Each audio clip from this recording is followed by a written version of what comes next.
What's going on, everybody? Gen X Games here. So you want to get some thick leather. That means you're handling business and you're trying to upgrade some of your shit. Well, I'm going to show you what every noob needs to know in order to get that thick leather without having to kill an animal with thick hide. But before we do that, hit the subscribe button, throw up a thumb, and let's go.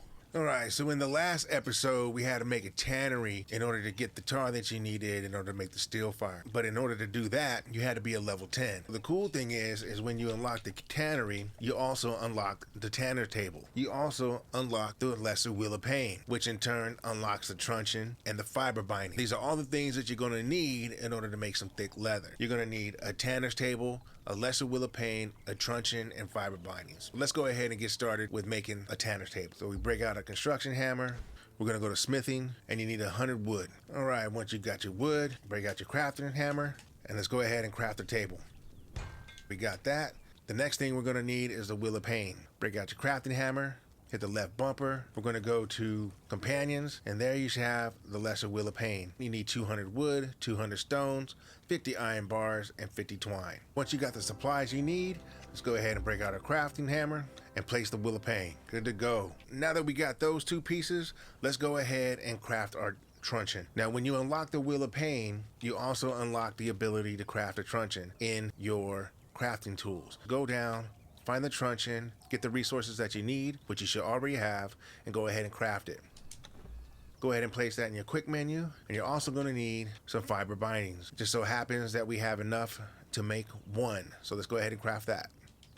Now, before we go ahead and go get the thrall we need, because we're going to need a thrall, and this is one of the main reasons why I picked this area as well. As you can see, that's probably the guy that you're getting and harvest all the armor like this guy is wearing. So not only did we pick this area for that thrall, but we also picked the area because there's a couple of thralls over there. And the reason why that's important is I'll show you in a little bit. Now, before we go ahead and go over there and get the thrall, we're going to have to do one more thing, and that is make gruel. Gruel you're going to need in order to use as fuel for this wheel of pain. So let's go ahead and go do that. By this time, you should have a campfire going and all that kind of stuff with maybe some meat in there. In order to make some gruel, it's very simple. All you need to do is put some plant fiber in there with some seeds. Go ahead and start cooking that up, and you see we got 20. Now we're going to go ahead and go get them thralls.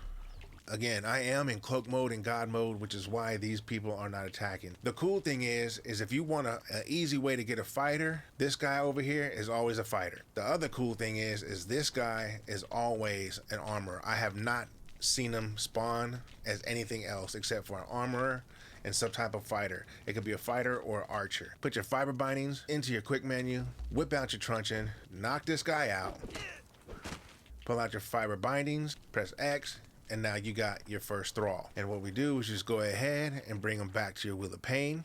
And you can't cross the river or waters with them, they'll just float. As soon as you click on this wheel of pain, he will get thrown in there. There they are. So now let's go get that gruel. You see your guys chilling, waiting to get pushed or punished. Click in your wheel of pain, put the gruel in there, and if you follow along with the admin settings that I did in my previous video, my first video, it should spawn instantaneous. I'm not going to do any cuts in this, and we'll do this real time. All right, it's done. So now you can just take them out. And there you go. So now you have your thrall. Now you have your armored thrall.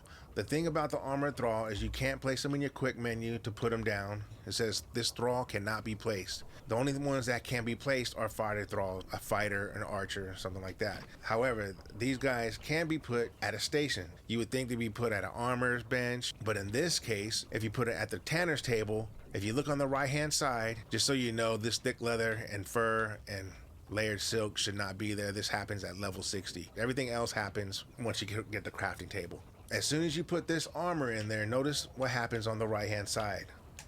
All of a sudden, you get the ability to make thick hide. Let's go ahead and put some hide in there. Let's see if we have any here at the tanner's table. If not, we'll go get some. We got 2 hide. We're going to need a little bit more than that. So let's go get some hide.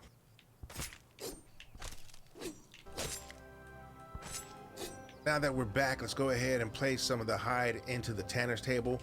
I also got some reptile hide just so you can see what happens when you use this. So let's go ahead and convert that reptile hide into hide. Right now you can see that we could craft 42, so let's go ahead and craft that.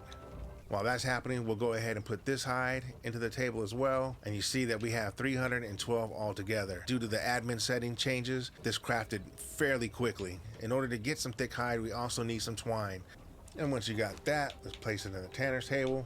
Go over to the thick hide, craft the thick hide. You need 4 hide and 1 twine to craft a single piece of thick hide. Once that's done, grab your thick hide, place the thick hide in the tannery, press play, and you're crafting thick leather. And there you have it. I didn't know this the first time I started playing, but I really think that every beginner needs to know this when they first starting out. It was a game changer for me, and I hope it is for you too. So not only did you learn how to make thick leather, but you also learned how to catch your first thrall. I hope this was helpful, and until next time, see you on the next one.